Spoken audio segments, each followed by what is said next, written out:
Hello everyone, I'm the Ocean, and welcome to another fun variety review. And in this video, we will be covering Hegemony 3. Hegemony 3 and its predecessors are simulation strategy games made by Longbow Studios. I have played the first Hegemony game, which focused on ancient Greece before, for a brief amount of time. Hegemony 3 focuses on the Italian boot in the early days of Rome's expansion over the diverse peninsula. There are 25 factions in the game, each with their own starting cities. These factions are divided into faction culture groups. For instance, the Etruscan group has the Vey and the Clevson factions within it. This makes sure that each group will have its own distinct feel to it. I chose Rome for my particular run.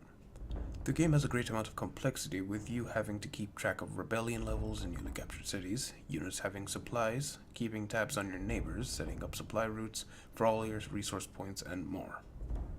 Thankfully, there are very helpful bubbles that appear at the top of your screen to let you know what you need to pay attention to, as well as the ability to pause the game at any given time with the spacebar, so you may assess the situation and catch your breath. The game's combat is a little more than see the enemy and right-click. You're able to edit formations and move units around in your group. I may want my hoplites to be in the center of the line, put my ranged units behind them, and my spearmen on the flanks so I can wrap around and get a flanking attack, and/or full surround. Essentially, the game is a good mix of depth for those wanting more out of their simulation games without going full Aurora 4X. Now, despite the fact I mentioned there are very helpful bubbles to keep track of major things, there are many smaller things that are easily lost. While the tutorial does its best to guide you, I quickly found myself unable to keep pace with what it demanded and had to focus my attention on the campaign itself. There are also many smaller UI issues in the game. For instance, the Quash Rebellion button is blending in with the background. The tech tree is not fully explained, delays in hovering your mouse over resources to know what you have. Little things like this. Not major, but they hurt the quality of life.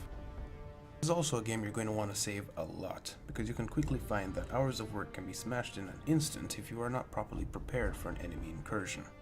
Though unexpected enemy invasions can serve for creating great headcanon material, it can also be a source of great frustration, however, as you knock your enemy back to just 2 more cities while you are on 7, and they can still field an army that can challenge yours. This game also does a good job of illustrating campaign seasons. As you go throughout the year, you're going to be wanting to collect food and supplies that will last you through the winter. You never want to be caught without food in the winter, as this will cause great unrest and rebellion. The drastic drop in food supplied during the winter from resource nodes forces the player to adapt or die. This may mean going on a campaign before winter to collect food nodes, or raiding during the winter to feed your populace. This helps avoid you sitting back and just building your empire over time as you see fit, and attack enemies who may be stronger in a bid to survive the winter. Despite not exactly being a work of art, the game can put a smile on your face from seeing your hard-earned army all lined up in formation. Though the game's music would not exactly blow you away, it is serviceable, and does its part in getting you in the mood without being overbearing.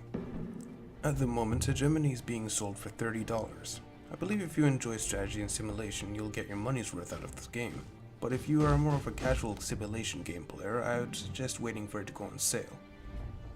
All in all, Hegemony is a good game that will eat hours of your time before you realize it. And that about wraps it up. Thanks for watching, guys, and if you enjoyed it, please leave a comment or a like. See you next time.